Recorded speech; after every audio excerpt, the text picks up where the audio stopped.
Manchester United officially complete the deal for Matheus Cunha. He joins the club. It's been officially announced. We're going to go through that with you in more detail. The first of hopefully many for Manchester United over the course of this summer transfer window. More's needed, of course, but an excellent start, no doubt about it. I want to hear your thoughts, want to hear your opinions. We're going to take some calls on this show as well because we want to hear from you. Welcome to the United Stan community that is also joining us here live right now. But yes, big breaking news, official on all platforms now that he is in and he is a Manchester United player. 17 goals, 5 assists last season. A very important component for Manchester United moving forward. We need more goals. We need more assists. We need more creativity. £62 million.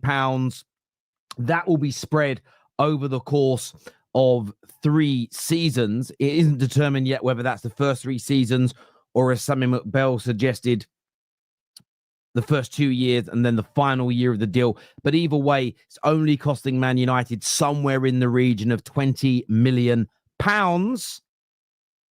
this year. With an initial budget of around 125 million, it's important that we spread those costs before sales are made. We're also going to talk about the price that has been set for Brian Mbuemo.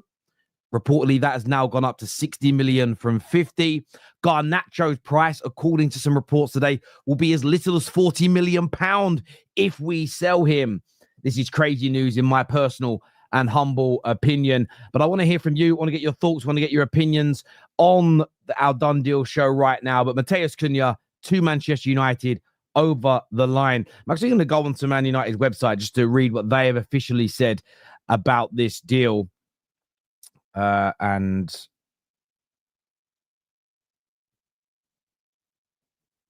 so I'm just checks in. Just checks in there. Yes, so, I mean, that has come out official. I haven't been on their own page in ages. Yes, here's the news. Right, I'm clicking on it now.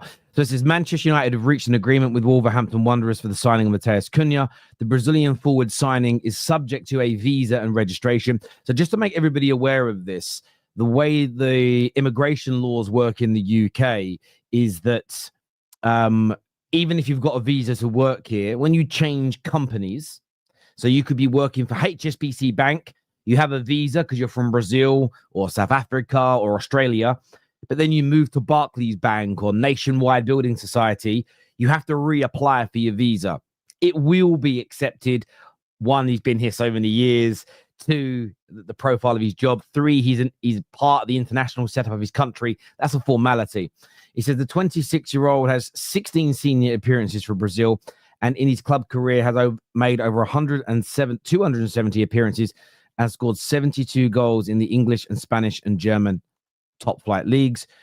During a 2.5-year season with Wolves, he has scored 33 goals.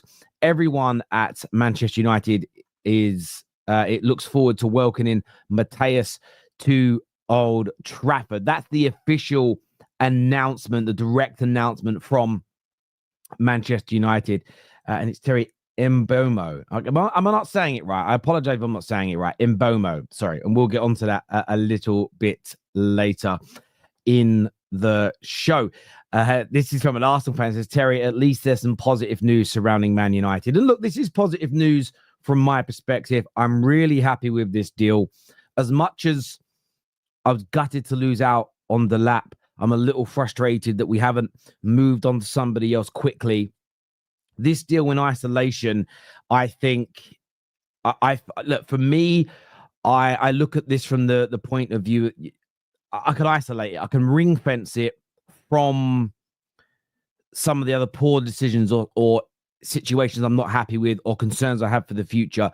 As an isolated piece of business, this is excellent. One of the best attacking midfield players in the Premier League. I believe one of the best in Europe. And if you're one of the best in Europe, you're one of the best in the world. I hope it works. I hope it makes the team better because that's the most important element. But in isolation, a very good piece of business for Manchester United. No doubt about it. The visa question is so funny when people say that. Congratulations. Thank you very much. I appreciate that. Sell Garnacho to Napoli. Well, look, Man United are going to try and do that. There's no doubt about it. Man United, he has little to no future at the football club. There's no doubt about that. He has little to no future at Manchester United, Garnacho. So I would expect to see that happen. I really, really would. I really do. Terry, you are talking nonsense. The visa requirements apply differently to football, not ordinary jobs. No, I know that for a fact it can apply to ordinary jobs. Why? Because I used to employ a number of international members of my team when I worked in Barclays Private Bank. The reason we used to employ a number of international members of staff is because I worked in the resident non-domiciled department of the bank. So we would often employ people from multiple countries, ranging from India to America, South Africa, because we would often target rich, wealthy business people coming to work in the UK. And what helped us was having people that spoke bilingual or multiple languages, understood the customs within those countries to help us essentially attract those business organizations. And we had people join us from other organizations, and there was sometimes a delay because they would have to reapply for visas, because often they would get their visas in the bank because the bank would act as a sort of sponsor and help secure them that visa. So it definitely works in other industries as well, my friend, because I've personally been through it. May not apply to every industry, but there are, I actually have someone who wanted to work for the Terrace who didn't have a visa for the UK. We didn't have the right stuff as an organization to be able to sponsor them as someone coming in. So it certainly does happen, my friend, in other industries. Maybe that's why I use finance, because that is where I am from. There we go. Thank you.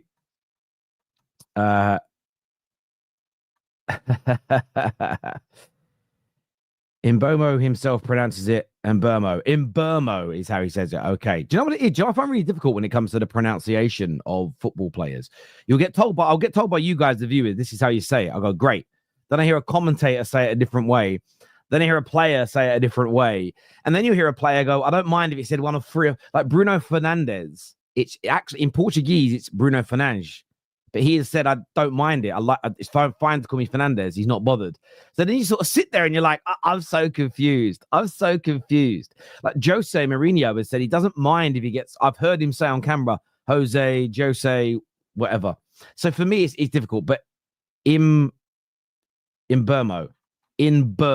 is what it is. Mbuemo, I'll get that right. No problem at all. Mbuemo. Thank you, Norma, for coming to watch us over from the United Stand. Make sure you're hitting the subscribe button as well. I am going to share the link if anybody wants to phone in and have their say on this. Would love to take some calls if people want to express their views or express their opinions on this. It would be great to hear from you. A lot of people keep asking when can they come on the show. We like to get on as many people as possible. And this is something we might be adding to the United Stand show on Thursday nights moving forward. Bit of a phone-in show, getting some panelists on, sort of bringing a little bit of the Football Terrace vibe over to that brilliant community as well. Hang on, is Vape who I think it is? Oh my God, it's Pav. We'll get you on in a bit, Pav. Long time no see, my friend. Be really good to hear from you.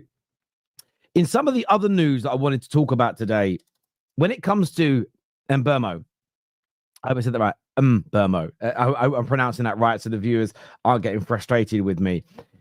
The report came out today that Newcastle and Manchester United are the most likely when it comes to signing him. And they're the two clubs that are kind of the front running, with Newcastle leading the pack. What's a little bit concerning for me in this race is that the price or the fee that's being set seems to be going up.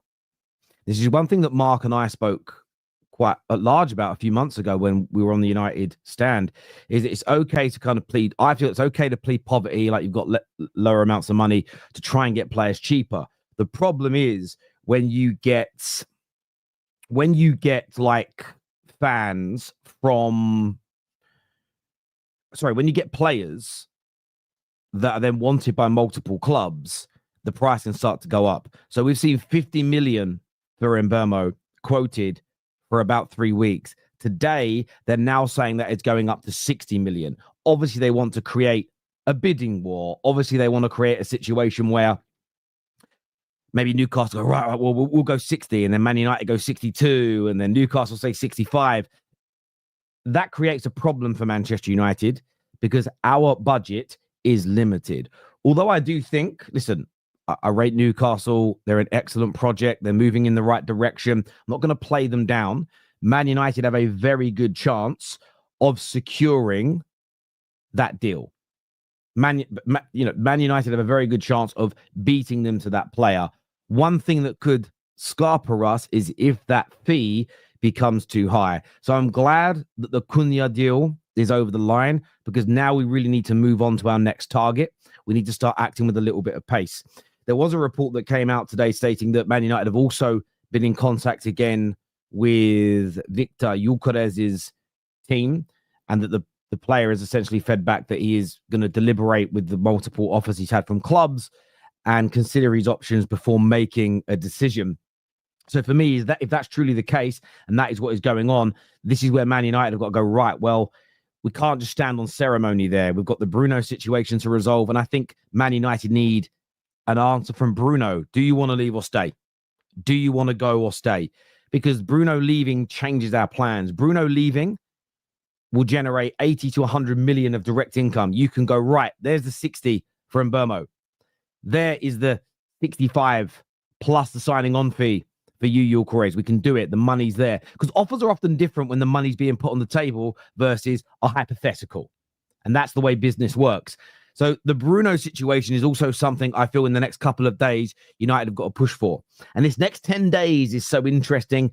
And the next 10 days is so important because there is this 10-day window that opens ahead of the Club World Cup.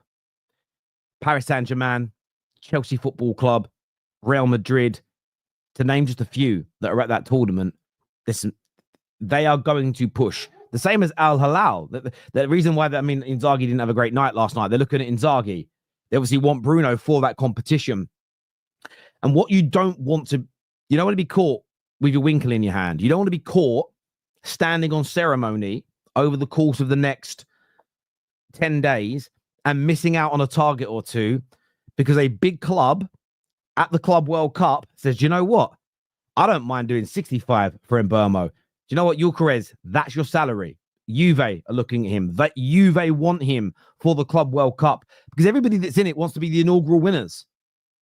They want to be the inaugural winners of that competition. So Man United, they've got to push Bruno hard, I think, today and tomorrow for a decision and then try and move on because although they're not at the Club World Cup, United, get your Gyökeres, get your Mbuemo. And I'm only speaking about that from our perspective. I know other clubs are involved and they're going to move as well. I'm purely talking from a Manchester United fan's perspective. We have to move on those deals. We truly, truly do. By the way, if you haven't hit the like button yet, please get that done for us. Very, very important to the terrace that you get that done. Let's have a look at a few more of your comments here before we move forward with the show. Let's have a look at what's come through here, what some of you are saying. I don't care what we do until we sign a keeper. That is from Brent. Look, a keeper at Manchester United is needed. Absolutely is needed. I'm not even going to argue with it. It is. Ian here says a very good afternoon. Everyone watching, I hope you are well and having a great weekend. It's my 51st birthday today. I am getting old school. Well, happy 51st birthday to you, Ian. Just curious why y'all in England put an E on the surnames that start with M. Do you know what it is? Well, you've got to remember about the English language being spoken by someone like myself. It's not even that we put E's on, it's how we speak. Like, for instance, the word house, people where I'm from pronounce it house. Like there's no H. So a lot of it is dialect. A lot of it is the vernacular of your local area. And if you're really common like me, I'm a proper povo. I don't say words properly. I don't say water. I say water. Do you know what I'm saying? I do say 20, actually. I say that word quite right. But I know people go 20.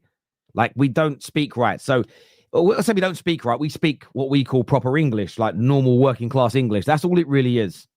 Plus, it's sometimes hard when it comes to a name that's international, because I've had this before. We've had two different, actually three on one show, three different Nigerian panelists, and there's been a Nigerian name, and they've all sat there and pronounced it differently.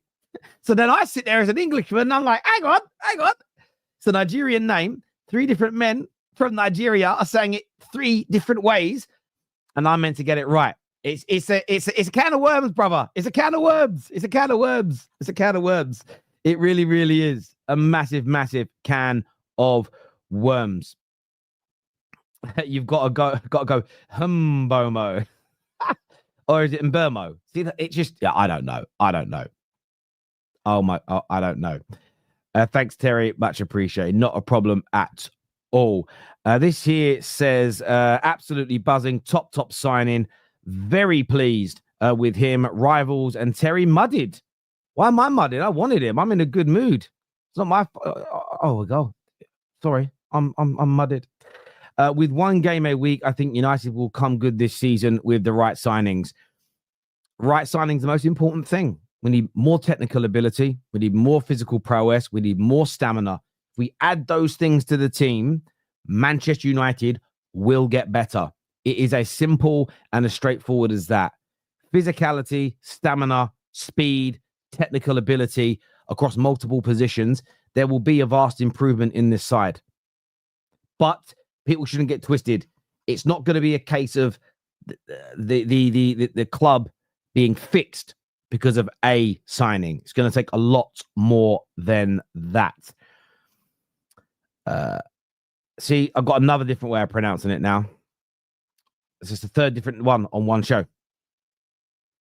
Phonics and phonologically being explained.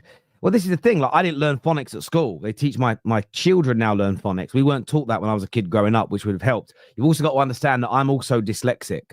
So you can teach me till you're blue in the face, but when my brain says something wrong once, it doesn't want to trip out of it. And I'll be honest with you, relatively successful, nearly 40 years of age. I never mean to be offensive. Listen, do you know no one says my surname right? I just get on with it. No one can even spell it either. It's like a little party trick of mine my whole life. What's your surname? I go, Fleurs. And I go, I'll give you 50 quid if you can spell it. Not once in my life has anybody got it right first time. So look, it is what it is. I get fleurs and flowers and fleurs, and it's no one ever says my name correctly. So it is what it is. It is what it is. It is what it is.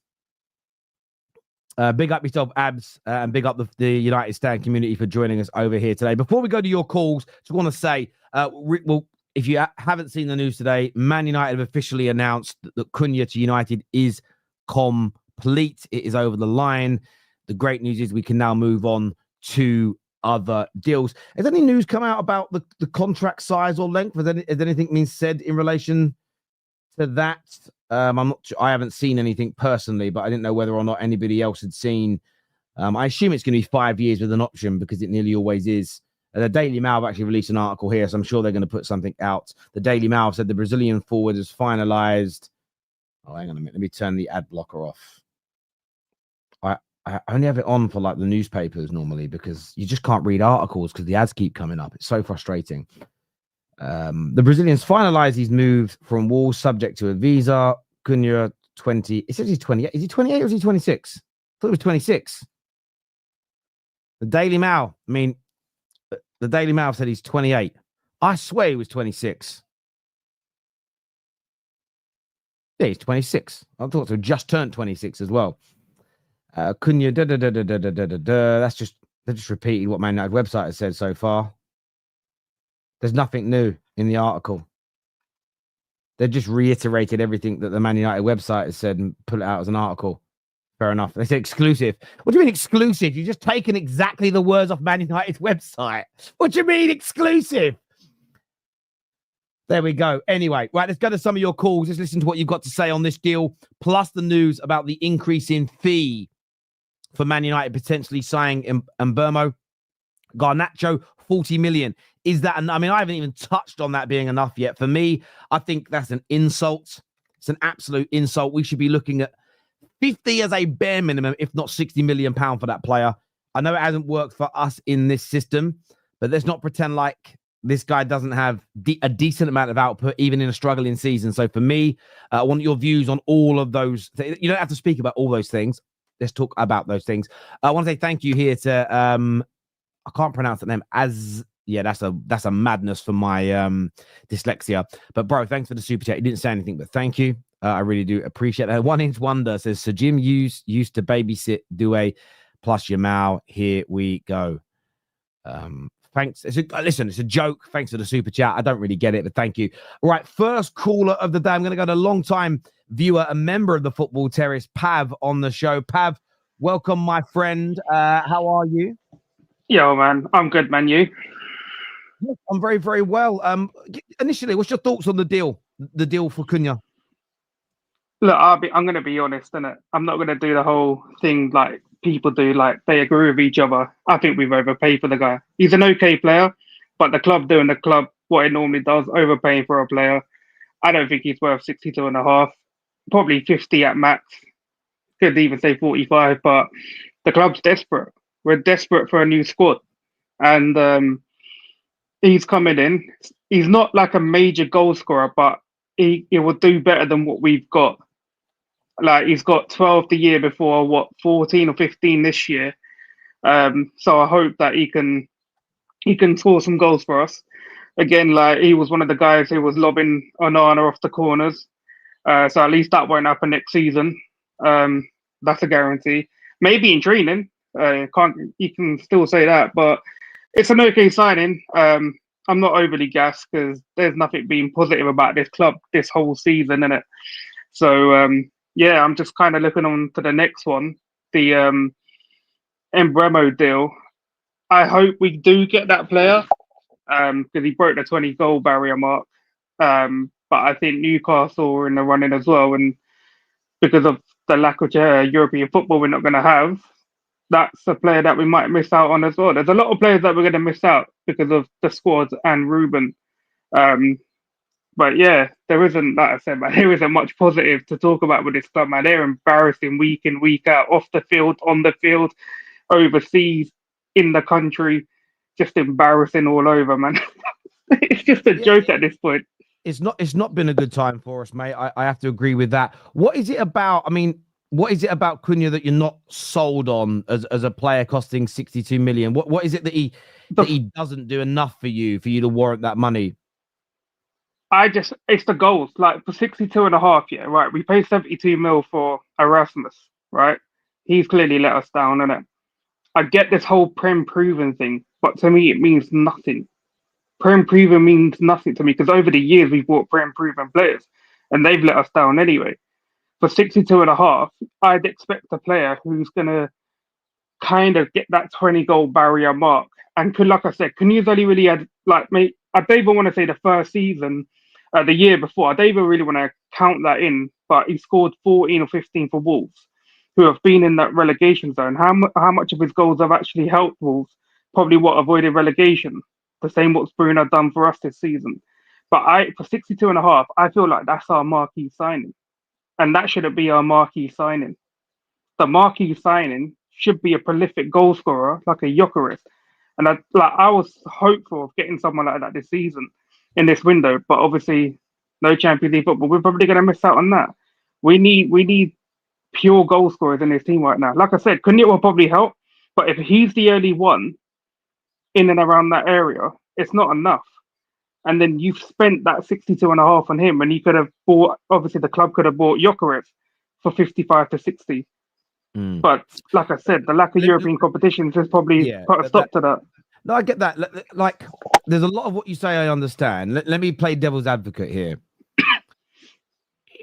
Ideally, I would have preferred someone like Gyökeres as the first signing. But if Gyökeres is dilly-dallying and hasn't made his mind up about what he wants to do yet, would it not make more sense for Man United to move on to and secure other targets in case we wait 4 weeks, Gyökeres says no to us, Cunha's signed elsewhere, and then we're left with nothing that we want? Is it not better to operate in that way? Oh, no. Yeah, I agree with you. I agree with you, but from the looks of it, there wasn't anyone in the race to sign Cunha this last few weeks or a month. Maybe in January there was more clubs involved, but right now there wasn't. I haven't seen anyone challenge us for Cunha.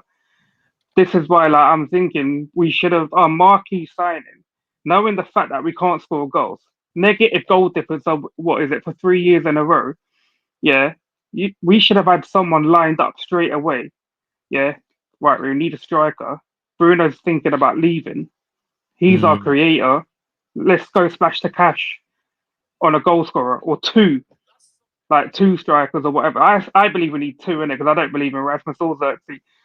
But it is what it is, and it like we're kind of at the back of the line for most things at the minute. But I wanted to speak on Bruno as well. The club Yeah, has go been on, go telling on. us. The club has been telling us since December, January, we have to sell to buy. Right? Force this man out the door. Bruno's not a player I dislike, but force this guy out the door. Tell him that we need you to go so we can rebuild this squad.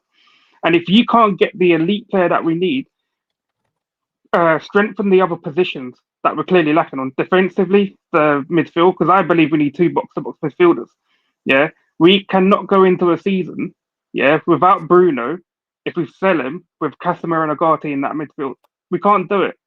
Yeah, I want two box-to-box midfielders. So use that Bruno money.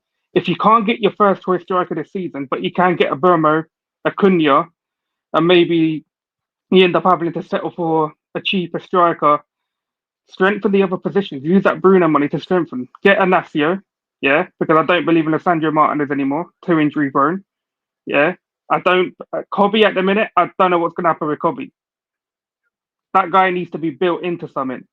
Otherwise, he's going to get wasted away. So use that money to strengthen better positions. Obviously, Bruno's wage will be off the books. He won't. We won't have to pay any money for Bruno to leave, like we do with other players. Have to compensate them because he's going to get a pay rise from Saudi. So use that money to actually do a rebuild. I don't like if our aspirations aren't to get top four next year or Champions League football, whether it's top five. Why do we need Bruno? For what reason? Yeah, I only want Bruno to stay in the team if our aspirations is to push for Champions League football next year. Listen, I understand. Look, for me, like I've said all along, I'm the Bruno situation. Whether people want to say I'm sitting on the fence or not, I don't care, Pav. For me, I'm not angry if we sell him, if we improve the squad. And I'm not going to decide whether I'm happy or sad about the decision until I see us start to play football next year. So if we keep him and we buy other players and we start next season, we improve and we look good, great, we kept him. If we look bad and we need more, maybe he should have gone. Equally, if we sell him, we buy replacements and we're a worse team next year, I'm going to be annoyed that we sold him if we can see that we're missing a player like him. I'm not going to have, even with Cunha, in isolation, brilliant deal for me. I really rate the player. What I'm not doing is, mate, we're cooking, we're back, we're going to be on fire. For me, I just think Man United fans, whether you like a deal or hate a deal, I think there needs to be an element of treading a little bit carefully with overhyping how good things are going to become. Pav, though, listen, always a pleasure to speak, mate. And we'll chat again soon, brother. Thank you. Worries. Cheers, mate. Next on the show, we have got the United Tribe. What are you here to say, mate? Hey, yo, Terry, it's been a pleasure. Thank you very much for having me on the show. I've been watching you for a good minute right now. I'm just here to be what you said you are not. I'm going to hype Cunha up. I'm going to have my fun. We have signed the greatest player in the world, et cetera, et cetera, et cetera. I'm going to do the most. Nah, just jokes. Cunha, pace and power. What we lacked a lot last season was pace and power, and to be able to have pace and power in our front end, someone that can pick the ball up, move the ball, something that we really missed in the Europa League final. So I am chuffed with this particular signing. I know a lot of people are saying, well, we need 500 more players. I get that, but you can only do it one at a time. So in isolation, I'm going to celebrate the signing.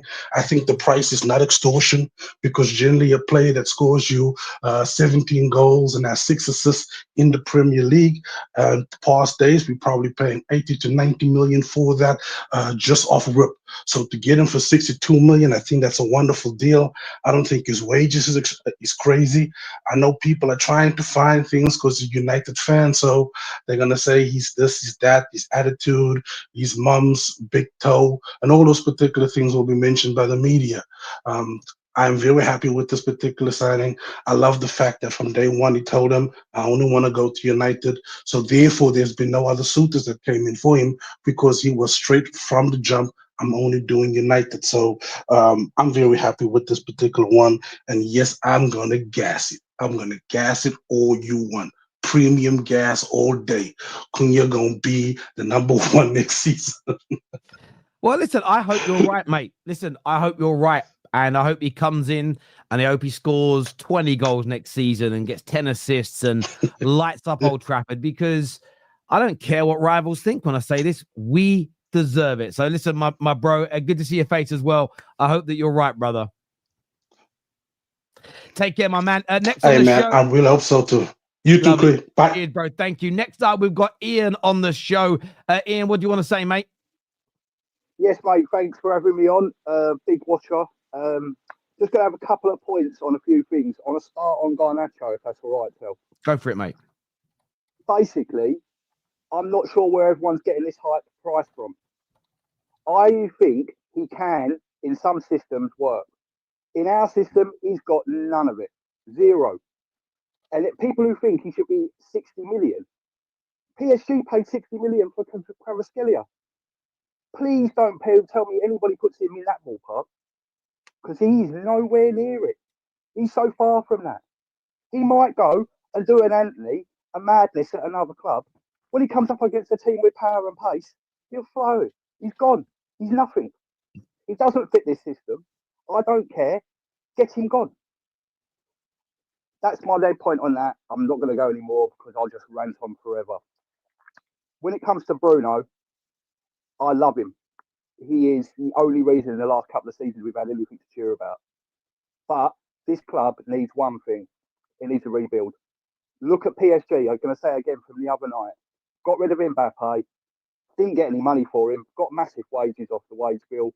But they used that money. Look at that team now. That team is only what we can dream of being. Dream of being. But we haven't got bad players. We just got players that don't care.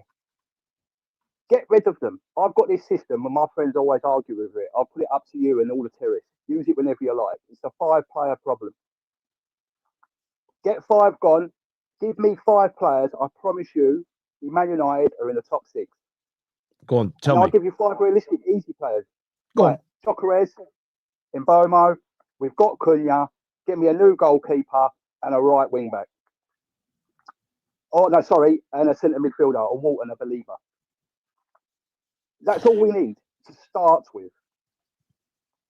But after that, go on, tell you go. No, listen, I think if we add sort of 5 to 6 players of that quality, and they come in and the culture's changing because Ineos, along with the manager, are saying anyone who misbehaves, anybody that doesn't listen, anyone that doesn't run, anyone that downs tools, anyone who's inconsistent in terms of effort, they're moving on. We will get better. Whether we come in the top 6, I don't know how good or bad other people will be next season, but we will be but we will be a massive improvement on this season. We've just witnessed. There is no doubt with that extra quality, power, and pace. I agree. Absolutely. And finally, last point, I know you want to crack on. Cunha, gassed. This guy is a number 10. He played this system. Everyone's like, oh, I don't know if he's going to work. I don't know if he's going to be any good. He's 10 times better than anybody in our team in this system already. He knows how to play it. He's going to walk into it. And as long as we get some ballers around him, that's a start, Terry. But I sense it when I watch you, and I agree with a lot of things you say. I'm scared whether they will actually do it. This club are so hesitant. We might as well change our name to Interested Hesitant FC, because we hesitate, and then we might as well back off later on, and Jim Radcliffe will be going, I ain't got no money. So another show tell, but don't get me started on the money, because I'm in total agreement with you. We can stick our hand in our pocket if we felt like it. They're too scared to. They don't want to. Don't give us the crap. We haven't got any money. We're penniless. We're sacking the cook. We ain't got lettuce on the sandwiches. That's bollocks. I don't want to hear it. If we want that money, if we want anyone to sale, sorry, Bruno, love ya, ta-da, 120 M's, you and you, done. It ain't a difficult process. Whether these players want to come, that's another question, Tel. It's whether we've got the balls to go out there and see if we can fucking get it done. Yeah. And that's Listen, some solid points there, some great passion from yourself as well. Ian, top man for coming on. Thank you, bro. We'll chat again soon. Top man, thank you. Next in the show, thanks, mate. We've got Ray with us. What you saying, Ray? Peace, Terry. Long time support of you, man. How are you? I know. I'm very good, my friend. I'm very good. United have just officially announced the deal for Cunha. What's your initial thoughts on it, mate? My initial thoughts with it, it's a start. Cunha, because I know people. I disagree with Pav, the previous fella, because we've not overpaid for Cunha. This guy's added 33 goals. We're adding 33 goals in 2 years, 71 goals. So we're adding a goal scorer to our team, what we absolutely lacked last season. Most of the matches we lost. Why? Because we couldn't score goals. Cunha will score goals. Now, I'm not saying he'll score 20 or whatever, but we are adding a guy that knows how to score. And in this team, we've seen, the likes of Garnacho, Rasmus, these kind of fellas. I love them, but they have failed to score the goals that we need. So it's a good deal. And in fact, I would say this deal, if he was going to City or anywhere else, they would say, wow, Cunha, brilliant deal for Pep. But United, it's always like, oh, there's a little bit of different stuff going on. Yeah. Do you know what I think it is, right? Rivals will always be salty when we sign a player. But where there is a lot of truth in what they say is we have signed players before where we've gone, wow, and it just hasn't worked. And you can just Falcao, Di Maria, Alexis Sanchez. I remember when we got Van der Beek, and we all thought, wow, another very good attacking midfield player. What we didn't have with those players was a plan. Some of those players didn't really want to join us, but we just offered them ridiculous money, so they did. As long as we're not operating in that way, and the reason why I think there's more of a plan for these players is, unlike the previous managers in their first couple of years that were adapting to the squad, the manager has implemented his style from the beginning. It isn't working because he needs the players. So that would dictate that we're going to buy players that fit the system that he's building. We haven't ever really done that before. And we know that because all the previous managers used to adapt to the squads or never tried to implement the style that they were famed for, or they were told no to the players like Jose. So the hope is that we're doing that. But until these players click in the team, until we start to improve, rivals are always going to have that over us because we've had so many bad windows, if that makes sense. It makes sense, but I think this time is different because I don't think Cunha is going to be the only one. I think in the past, as you just rightfully said there, what we've done in the past is sign one player and not actually sign players around him. So we'll be like, yes, we've got Pogba or we've got Van der Beek, but we don't sign any quality around him. This is why I said in the start that Cunha is a start. He's a quality player, but we also need to be adding a few. If we get a good striker, yes, Cunha and a good striker, yep, you will see the thing. If we add midfielders with a Cunha, we had a Bruno with a Cunha. You see, the key with this new structure is not just signing one guy and tot him up as to be the best player in our team. We need to sign one guy, 2, 3 guys to go along with a Cunha. I think this is what we also did with Bruno. Bruno is our best player, but at the time we signed Bruno and nobody else. And Bruno has to be the only one. And this is where I've had problems with the board, because when you sign in players like Cunha and Bruno, you've got to sign a Gyökeres or Bruno. All these guys fit together, and then you'll be seeing that. Yeah, it's the package rather than one individual, because exactly. the rest of our signings are more of the ilk of, if they turn out being more Rasmus's, they turn out to be more Van der Beeks, then the Cunha deal in isolation almost becomes irrelevant. I totally agree with you there. Ray, pleasure to talk to you, mate. Thank you for I know you do a lot of super chats on the terrace. I want to say a big thank you to you, my friend. We really appreciate it here. Cheers. We'll chat again soon. Okay, next, peace. Thank you, bro. Next on the show, we're adding Jacob. What are you saying, Jacob? Hello, greetings from Germany, first of all. Hello, Guten Tag. How are you? Guten Tag. I'm good. How are you? I'm very well. What are you here to say, my friend?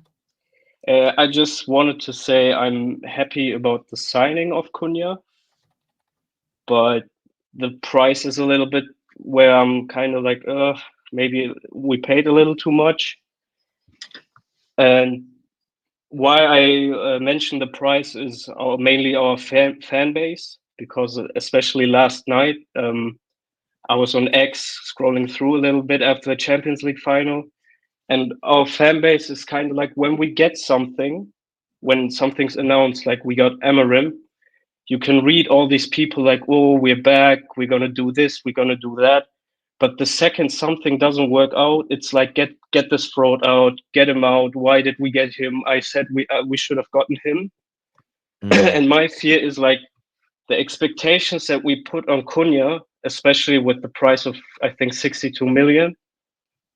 My fear is like he's not gonna instantly be able to play up to that, and then we're gonna have people saying we wasted money again.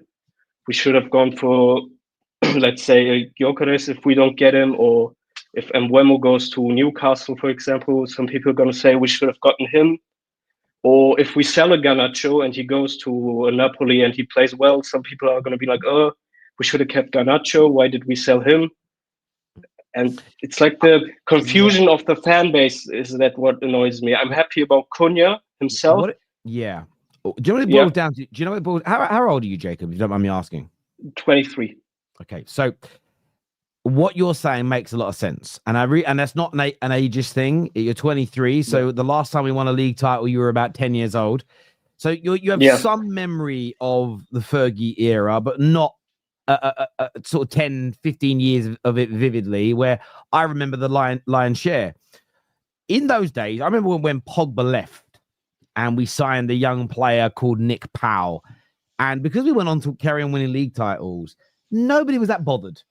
We let Beckham go, Jaap Stam, Van Nistelrooy as an example. Andy Cole left. Andre Kanchelskis, Ince and Mark Hughes famously went when the class of 92 were fully introduced. But because we were a good team and because we were winning, nobody really panicked, no matter how well those other players did when they left. And some of them did very well for other clubs and for other teams. And this is what Ineos and the manager between them have got to get right. If Garnacho goes to Napoli and scores 25 league goals next season and he's integral to them retaining their title, that will only hurt if we're sitting 15th in the league and playing awfully. If we're improving, playing better football because we've become a better football team, barring attention seekers online, real Man United fans will go, but we've improved. And the reason why we spend so much time as United fans looking backwards is because we see no direction moving forward. We see no light at the end of the tunnel. So we're like, shouldn't have got rid of this player. Oh, this guy weren't a problem. Oh, should we actually have loaned out Rashford? When in reality, we're honest. The reason why most of these players have left is because they weren't delivering for us either. But because we don't see no light at the end of the tunnel, we're looking around everywhere else for answers. So I do get your point, but this is where my focus is on Ineos and the plan. Are we buying the right players to make this profile work? Are we being smart with our business? Are we going to see this team look better and then have exponential growth over the course of the season? I think if that happens, a good 60, 70% of the United fan base will say, I don't care what Garnacho and Rashford and McTominay and these other guys are off doing. Well done if they're doing well, but I don't think it will make them hate on us as a club, if that makes sense. I agree with you. What I wanted to say is, with me, I don't react to, like, I don't know how to explain, but for me, it's like if something happens, I don't like to be reactionary. Yes. Like what you explained, for example, let's say we are in January now and Cunha has been okay, but it has not been what we have expected. And Garnacho has been tearing it up. I'm not someone that's going to say, oh, why did we sell Garnacho? I'm someone that, like you've explained, sees it from the different angle and says, but he didn't do that here. He left, maybe developed, or the system where he plays now fits him better. And that's why he can express his game more. What I focus on is Man United. But what I was getting at is the fan base. That, like, the fan base itself, that's my criticism, the critique point that I have. Like the people from earlier, I really like what they've said on the show. Like I was originally just going to come in and just talk about that I think we overpaid a little bit, but I'm happy. But they've said so many things, and I was like, okay, this is interesting, that is interesting. But many people, especially on Twitter, they don't have this level of comprehension where they can say, this is good about it, this is bad about it. I think he's going to do this, or he may be not what we expect from the start. And that is what I fear about the fan base itself. Like, we do not have the patience. Of course, it's understandable if you think about how the club has acted the last couple of years. For me, I didn't have like I didn't really have the chance when I was younger to watch games live or anything, because it was really hard to watch them live in Germany. I basically only watched like from an old PC. I watched highlights from a game from YouTube from way back then.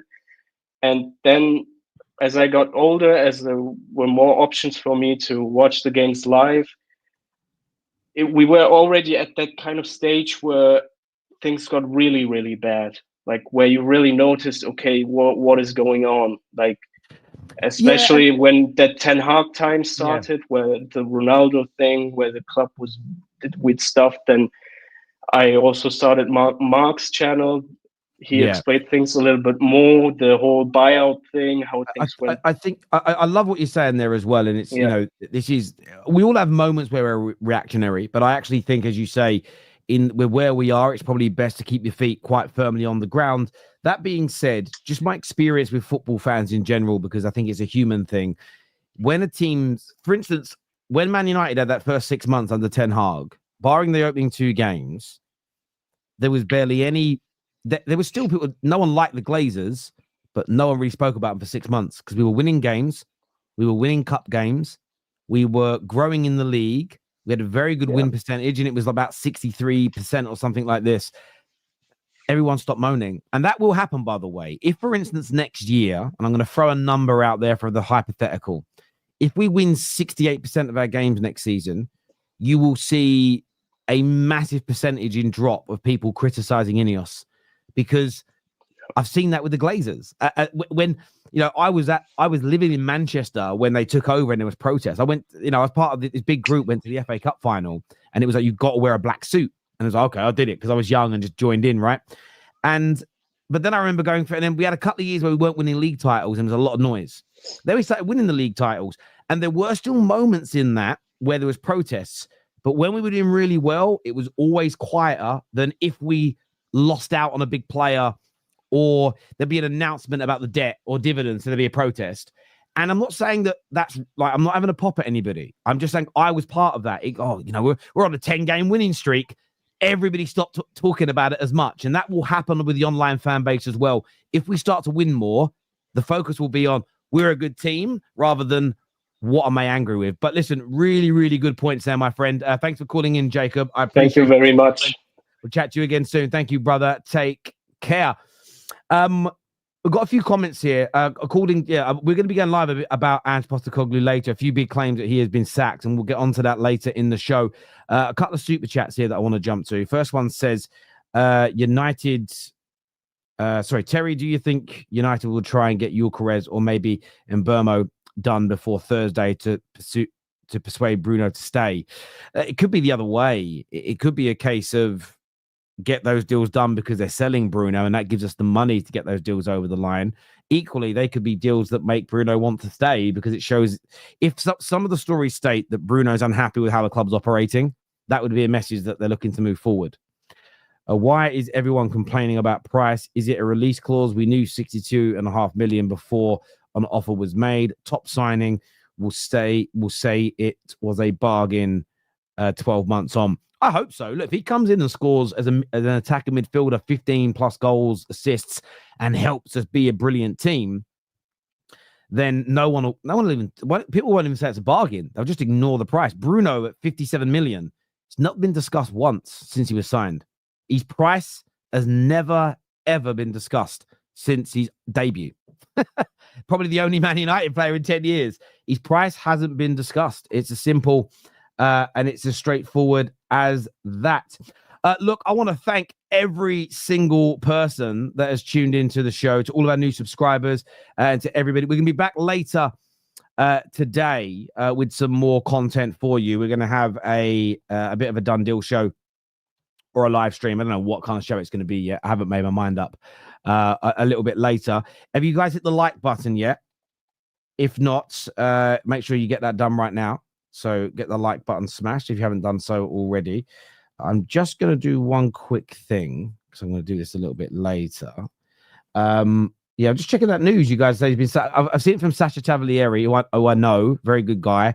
He says it's done. But yeah, we're going to be live a little bit later this evening with a bit of a roundup of today's news and everything else. Do me a big favor before you leave. If you could hit the like button, that would be amazing. If you could subscribe, that would be even better. Until next time, people, take care. Goodbye. God bless. And we'll see you all again very soon. Peace.